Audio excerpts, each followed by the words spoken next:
ಅನುಗುಣವಾಗಿ ಪರಿಣಿತ ವೈದ್ಯರನ್ನು ನಿಯೋಜಿಸಬೇಕು ಮತ್ತು ಗುಣಮಟ್ಟದ ಆಹಾರ ಮತ್ತು ಸ್ವಚ್ಛತೆಗೆ ಆದ್ಯತೆ ನೀಡಬೇಕು. ಯಾಕಂದ್ರೆ ಇವತ್ತು ಯಾವುದೇ ಸರ್ಕಾರಿ ಆಸ್ಪತ್ರೆಗೆ ಹೋದ್ರೂ ವೈದ್ಯರುಗಳೇ ಇಲ್ಲ, ವೈದ್ಯರುಗಳು ಟೈಮಿಗೆ ಸಿಗ್ತಾ ಇಲ್ಲ, ಮತ್ತೆ ಕ್ವಾಲಿಟಿ ಊಟ ಇಲ್ಲ, ವ್ಯವಸ್ಥೆ ಇಲ್ಲ. ಅಲ್ಲಿ ಬರಬೇಕಾದ ದುಡ್ಡು ಬೇಕಾದಷ್ಟು ಬರ್ತಾ ಇದೆ, ಬಿಲ್ಡಿಂಗ್ ಸ್ವಚ್ಛ ಇಲ್ಲ, ಊಟ ಸ್ವಚ್ಛ ಇಲ್ಲ, ಯಾವುದೇ ರೀತಿಯ ವ್ಯವಸ್ಥೆನೂ ಸ್ವಚ್ಛ ಇಲ್ಲ. ಮಲಗೋ ಬೆಡ್ಶೀಟ್ ಮೇಲೆ ಮಲಗಿದ್ರೆ ಒಂದು ವಾರ ಕಾಯಿಲೆನೇ ಬಂದ್ಬಿಡುತ್ತೆ, ಹಂಗಿದೆ ಅಲ್ಲಿ ವಾತಾವರಣ.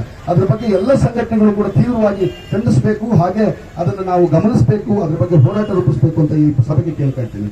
ಹಾಗೆ ರೈತರ ಮಕ್ಕಳ ವಿದ್ಯಾಭ್ಯಾಸಕ್ಕಾಗಿ ಬಹಳ ಮುಖ್ಯವಾದಂತಹ ವಿಚಾರ ನಮ್ಮ ಜಯಪ್ರಕಾಶ್ ಅಣ್ಣ ಹೇಳಿದ್ರು. ರೈತರ ಮಕ್ಕಳ ವಿದ್ಯಾಭ್ಯಾಸಕ್ಕಾಗಿ ಬ್ಯಾಂಕುಗಳಿಂದ ಪಡೆದಿರುವ ಸಾಲ ತೀರಿಸಲು ತಕ್ಷಣ ರೈತರ ಮಕ್ಕಳಿಗೆ ಉದ್ಯೋಗ ನೀಡಬೇಕು, ಇಲ್ಲವಾದಲ್ಲಿ ರೈತರ ಮಕ್ಕಳ ವಿದ್ಯಾಭ್ಯಾಸದ ಸಾಲವನ್ನು ಮನ್ನಾ ಮಾಡಬೇಕು. ಇದು ಬಹಳ ಮುಖ್ಯವಾದಂತಹ ವಿಚಾರ.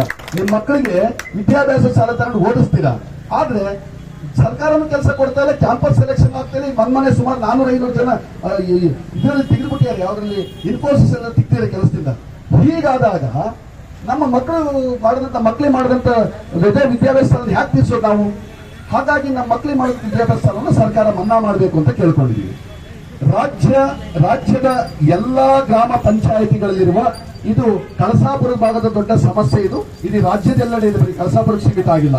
ರಾಜ್ಯದ ಎಲ್ಲಾ ಗ್ರಾಮ ಪಂಚಾಯಿತಿಯಲ್ಲಿರುವ ಬೇಡಿಕೆ ರಿಜಿಸ್ಟರ್ ಅಳತೆಯಂತೆ ಮತ್ತು ಸ್ವಾಧೀನಾನುಭವದಂತೆ ರೈತರಿಗೆ ಕಡ್ಡಾಯವಾಗಿ ಈ ಖಾತೆ ನೀಡಬೇಕು. ಆದರೆ ನೋಂದಣಿ ಪತ್ರ ರಹಿತ ಈ ಖಾತೆ ದಾಖಲಿಸಿ ನೀಡಬೇಕು.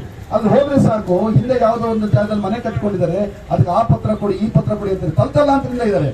ಬೇಡಿಕೆ ರಿಜಿಸ್ಟರ್ ಇದೆ, ಇದು ಒಂದು ಕಂದಾಯ ಕಟ್ಟಿ ಇದೆ, ಅದು ಈ ಸ್ವತ್ತು ಮಾಡಬೇಕು. ಯಾಕಂದ್ರೆ ಸರ್ಕಾರದಲ್ಲಿ ಈಗಾಗಲೇ ಆದೇಶ ಮಾಡಿದ್ರೆ ಅದಕ್ಕೆ ಈ ಖಾತೆ ಕೊಡ್ತೀವಿ, ಇದಕ್ಕೆ ಎ ಖಾತೆ ಕೊಡ್ತೀವಿ ಅಂತ ಹೇಳಿದ್ರೆ, ಆದ್ರೆ ನಮ್ಮ ಗ್ರಾಮ ಪಂಚಾಯತಿಗಳಲ್ಲಿ ಯಾರಿಗೂ ಕೂಡ ಇವತ್ತು ಈ ಖಾತೆಯನ್ನು ಸರಿ ಕೊಡ್ತಾ ಇಲ್ಲ. ಒಂದು ಈ ಖಾತೆ ಮಾಡಿಸ್ಬೇಕಂದ್ರೆ 50-60 ಸಾವಿರ ರೂಪಾಯಿ ಖರ್ಚು ಮಾಡಬೇಕಾಗಿದೆ. ಇದೆಲ್ಲ ನಿಮಗೂ ಗಮನಕ್ಕಿದೆ. ಹಾಗಾಗಿ ಇದನ್ನು ಕೂಡ ಹಕ್ಕೊತ್ತಾಯದಲ್ಲಿ ಇಟ್ಕೊಂಡಿದ್ದೀವಿ.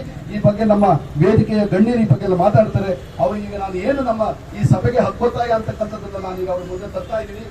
ಹಾಗೆ ಈ ಹಕ್ಕೊತ್ತಾಯ ನಿಮ್ಮೆಲ್ಲರ ಶಕ್ತಿಯಿಂದ ಆದ್ರೆ ಬಹಳ ಒಳ್ಳೆಯದು ಅಂತ ಹೇಳಿ ಪ್ರತಿಭಟನೆಯ ಮೂಲಕ ಈ ಒಂದು ಹಕ್ಕೊತ್ತಾಯವನ್ನು ಮಾಡತಕ್ಕಂತಹ ಒಂದು ಕ್ರಮವನ್ನು ಕೈಗೊಂಡಿದ್ದೀವಿ.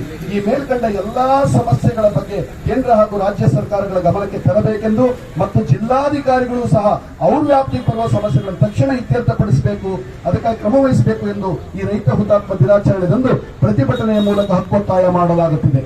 ಒಂದು ವೇಳೆ, ಯಾಕಂದ್ರೆ ಈಗಾಗಲೇ ಹೋದ್ಸತಿ ರೈತ ಹುತಾತ್ಮ ದಿನಾಚರಣೆಯಲ್ಲೂ ಕೂಡ ಅದೇ ಹಕ್ಕೊತ್ತಾಯ ಮಾಡಿದೀವಿ, ಮತ್ತೆ ಜಿಲ್ಲಾ ಸಮಾವೇಶದಲ್ಲೂ ಕೂಡ ಅದೇ ಹಕ್ಕೊತ್ತಾಯ ಮಾಡಿದೀವಿ. ಈ ವೇದಿಕೆಯಲ್ಲೂ ಅದೇ ಹಕ್ಕೊತ್ತಾಯ ಮಾಡ್ತಾ ಇದೀವಿ. ಇನ್ನು ಮುಂದೆ ಇದಕ್ಕೇನಾದ್ರು ಒಂದು ತಾರ್ಕಿಕ ಅಂತ್ಯಗಳನ್ನ ಕಾಣಿಸ್ತೇ ಇದ್ರೆ, ಯಾಕಂದ್ರೆ ಜಿಲ್ಲಾ ಮಟ್ಟದ ಸಮಸ್ಯೆಗಳಂತೂ ನಮ್ಗೆ ತುಂಬಾ ದೂರವಾಗಿದ್ದಾವೆ, ತಾರ್ಕಿಕ ಅಂತ್ಯ ಕಾಣಿಸ್ಲಿಲ್ಲ ಅಂತಂದ್ರೆ ಯಾವುದೇ ಕಾರಣಕ್ಕೂ ಚಳುವಳಿಗಳ ಮೂಲಕನೇ ನಾವು ಉತ್ತರ ಕೊಡ್ತೀವಿ ಅಂತ ಈ ಸಭೆಗೆ ನಾವು ಹೇಳ್ತಾ ಇದ್ದೀವಿ. ತಾವೆಲ್ಲರೂ ಕೂಡ